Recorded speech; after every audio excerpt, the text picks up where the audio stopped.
Boa noite, pessoal. Eu sou a Daniela Eiger, analista do setor de varejo aqui da XP Investimentos. E depois de uma semana repleta de muito conteúdo aí para vocês, discutindo vários grandes nomes da Bolsa Brasileira, a gente está chegando aqui no nosso último debate do nosso evento Super Clássicos. Hoje a gente vai falar de duas empresas que deram o que falar em 2020 e ainda continuam, né, sempre na boca do povo, aí todo mundo querendo entender como esperar, o que esperar delas aí ao longo desse ano e para frente também. Essas empresas são a Magalu e a Via Varejo. Eu acho que, como a Dani comentou bem, né, assim, esse é um mercado muito disputado e com algumas grandes empresas disputando esse mercado, né, já bem consolidadas, enfim, com um tamanho de mercado e com um share bem grande. Falando da Magalu, assim, o que nos chama bastante atenção, tá? Aqui do nosso lado, na Arx, a gente gosta muito de olhar assim, pessoas, cultura, estratégia bem definida, capacidade de entregar essa estratégia ao longo do tempo, capacidade de se adaptar às mudanças, né, e conseguir continuar guiando a companhia seguindo a sua estratégia no rumo certo. E a gente acha que a Magalu tem todas essas características, tá? Assim, em termos de pessoas, eu acho que tem um pool ali de pessoas brilhantes, né, que já estão na companhia há muito tempo, uma cultura muito única e o que a gente acha mais interessante, assim, a gente acompanha o Magazine Luiza desde 2011, e ao longo do tempo, ver essa cultura sendo transformada de uma empresa varejista em uma empresa digital, uma empresa omnicanal, quando ainda nem se falava em omnicanal, né? Então, essa transição dos canais, assim, ser muito focada em integração do online com o offline, criar uma super plataforma de atendimento ao cliente, aonde o cliente quiser, comprando por qual canal ele quiser comprar e sendo entregue ou em casa ou buscando na loja, fazendo shipping da loja, enfim. Eu acho que a Magalu foi a primeira a unificar muito bem. Eu acho que é um dos principais cases, né, no Brasil de omnicanalidade, se não for o principal. E um dos principais cases também dessa transformação do varejo físico no varejo online, né, no varejo digital. A gente viu pouquíssimas varejistas conseguirem fazer isso bem no Brasil até agora, né? Ainda é um tema muito novo que ainda está acontecendo. Eu acho que a pandemia, como a Dani comentou bem, acelerou muito essa transição, mas nem todo mundo ainda estava preparado, né? Assim, a gente vê todo mundo tentando. A Magalu é uma que já vem se estruturando há bastante tempo nisso, né? Assim, na digitalização e unificar os canais, e virou um grande case, né? De omnicanalidade, construção de tecnologia proprietária. Eles têm o Magalu Labs, que hoje em dia várias empresas varejistas também a gente vê construindo seus próprios labs internos, né? Contratação de desenvolvedor, cada vez mais importante, trazendo esse tema também de software para dentro do varejo, e a Magalu foi uma das pioneiras nesse setor, tá? E outra coisa que a gente olha bastante, eu acho que a Magalu, um exemplo bem legal de comentar da Magalu, assim, essa questão de capacidade de se adaptar. Eu acho que esse ano de 2020 foi um super exemplo disso para algumas companhias, né? Do dia para a noite a gente viu o varejo, principalmente, com todas as lojas sendo fechadas, e a Magalu, por exemplo, do ano de 2020, na parte de logística, eles iam começar a focar muito no clique e retire nas lojas, né? E de um dia para o outro as lojas estavam fechadas. Então, assim, a companhia conseguiu montar um bom rumo, assim, e conseguiu direcionar toda a estratégia de, em vez de clique e retire, então agora vamos fazer o ship from store. Todas as lojas fechadas viraram grandes centros de distribuição, distribuindo os produtos pelo Brasil, né? Distribuindo o produto para a casa do cliente a partir das lojas.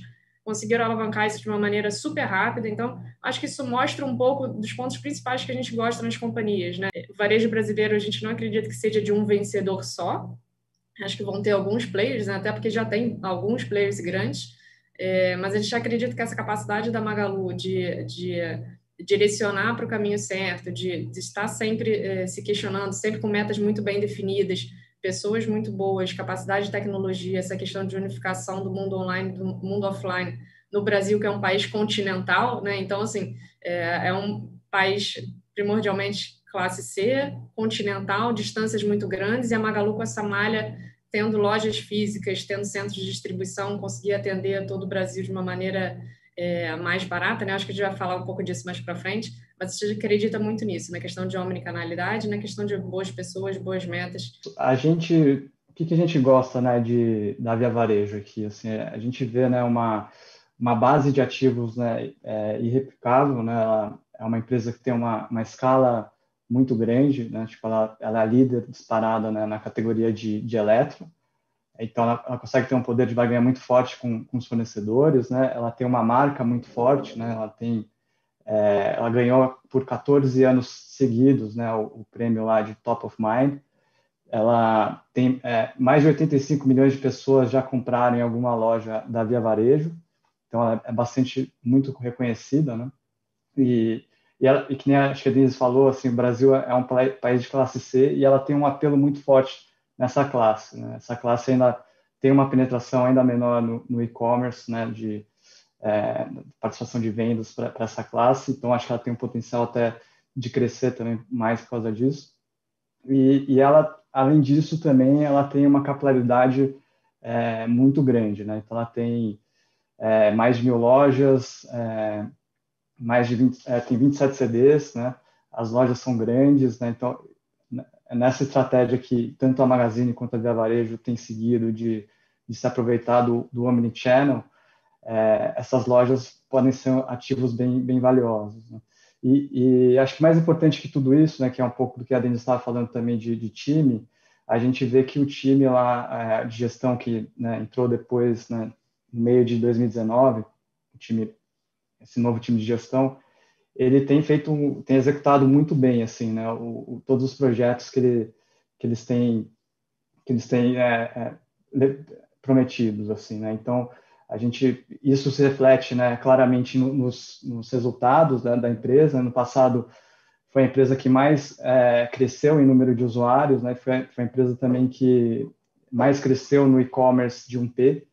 E então assim o management vem conseguindo entregar bastante resultado. A gente também procura monitorar bastante dados, né, aqui. Então a gente olha para dados de tráfego, né, da SimilarWeb ou de fornecedores de fontes de dados, né, dados do Reclame Aqui, ou tudo que é dado disponível, né, na internet, assim, de Glassdoor, né, que é um site de avaliações dos funcionários, né, e a gente vê evoluções em todos os indicadores, assim. Então, além dos resultados, a gente vê que a empresa tem conseguido alavancar esses ativos que eu comentei, né? Olhando para 2021, né, todo mundo fica um pouco perdido, né? A gente agora está de novo nesse cenário de lockdown. Você teve um auxílio que não ficou no primeiro tri, depois ele foi renovado num valor menor, num alcance menor. Então, assim, o que vocês estão esperando em termos de crescimento, né? Tanto para o setor e aí especificamente de cada companhia? Assim, primeiro, falando de mercado, eu acho que o Fred até comentou super bem isso no call de resultado agora da Magalu recentemente. O mercado realmente em 2020 foi muito forte, né? Eu acho que a pandemia já vinha uma tendência muito grande de aumento de penetração do e-commerce na venda de varejo, né? Mas a pandemia claramente acelerou isso muito à medida que ficaram meses o varejo fechado, você conseguia comprar pela internet, né? Eu acho que muita gente aprendeu a comprar pela primeira vez, trouxe muitos primeiros compradores, né, para o mundo digital, para a venda de e-commerce. Acho que isso foi muito rico para o setor, acelerou muito essa transformação digital que já vinha acontecendo, né? Esse aumento de penetração do e-commerce já ia acontecer de qualquer maneira, já era uma coisa esperada, a pandemia acelerou muito. Mas quando a gente fala assim, a base de comparação é forte, o que eu concordo, assim, acho que mais a partir do terceiro, quarto trimestre vai ficar uma base mais difícil, mas quando a gente pensa em pandemia, ainda não terminou, né? Assim, a gente aqui no Rio está entrando em lockdown amanhã. Então, assim, ainda não terminou. Primeiro, ainda não terminou a pandemia. Segundo, assim, eu acho que quanto mais tempo ainda dura, né, nessa segunda onda, mais gente vai se acostumando a comprar online, vendo como é bom, como é diferente, e à medida que você tem uma boa experiência, você migra parte das suas compras para online. Então, a gente acredita que essa é uma tendência muito poderosa, né? Assim, claro que foi um boom muito grande em 2020 em termos de participação do varejo total. Acho que esse salto foi muito grande realmente, mas a gente acredita que ainda tem muito a penetrar, né? Assim, por exemplo, penetração do online no varejo brasileiro saiu de 5, 6 em 2019 para cerca de 10% em 2020. Subiu muito realmente, mas assim, a gente ainda já vê penetração de 20, 30%, Estados Unidos, China, com pandemia acelerando ainda mais. Então, tem muito espaço ainda para penetrar no varejo brasileiro. E aí, falando um pouco de Magalu, ela cresceu muito ano passado, né? Com certeza é uma base difícil, mas quando a gente olha em termos de categorias, né, a empresa acabou de se estruturar de uma maneira a fomentar novas categorias, né? Agora, debaixo do Edu, que é responsável, vice-presidente responsável por e-commerce, por vendas, compras, vendas em geral, né? 1P e 3P, e a loja física também, mas vendas como um todo. Embaixo dele, ele dividiu a companhia em 3 segmentos, né? Os bens duráveis, que é esse core de linha branca, eletrodoméstico, eletroeletrônicos, a parte de bens de consumo, que é a categoria de mercado, que eles entraram muito forte agora esse ano, mas 2020, perdão, mas acabaram de começar a entrar. Então, só para vocês terem uma ideia, o GMV anualizado, o quarto trimestre dele seria mais ou menos 1 bi de venda só nessa categoria de mercado, tá? Mas ainda está começando a entrar, então esse é um mercado que, além de ter uma frequência muito grande, o que ajudaria muito a parte de super app que a Magalu quer ser, ajuda muito também trazendo uma venda incremental e ajudando a crescer o GMV como um todo, né? E a parte de moda e beleza. Então, são 3 pilares hoje em dia de avenidas de crescimento, digamos assim, em categorias diferentes. Por mais que uma já esteja mais penetrada, que seja a parte de bens de consumo duráveis, né? A parte de bens de consumo mais relacionada ao mercado ainda tem uma penetração super baixa, a Magalu ainda está penetrando, começando agora, foi lançado ano passado no meio da pandemia.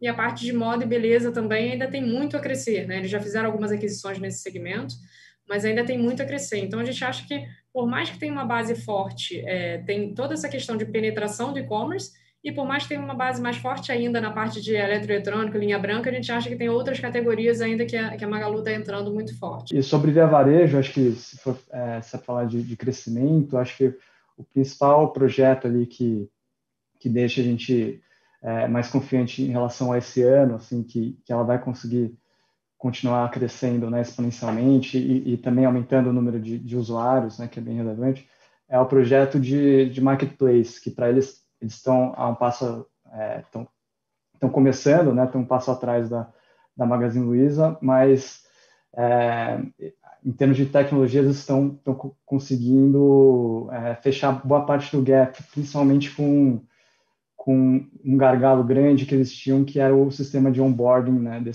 que é o sistema de cadastro, né, desses vendedores no site da Casas Bahia, né? Então, o que antes demorava semanas, né, para um vendedor que está querendo vender no site das Casas Bahia fazer o cadastro, agora demora minutos.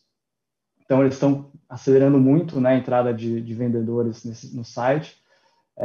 De 10 mil que eles fecharam o ano, no qual o Roberto já, inclusive, falou, né, que a ideia é eles dobrarem esse número no primeiro tri, então vão passar de 10 mil para 20 mil, e acho que tem muito potencial de crescer o 3P, né, que é esse tipo que é o marketplace, né, a venda de terceiros no site.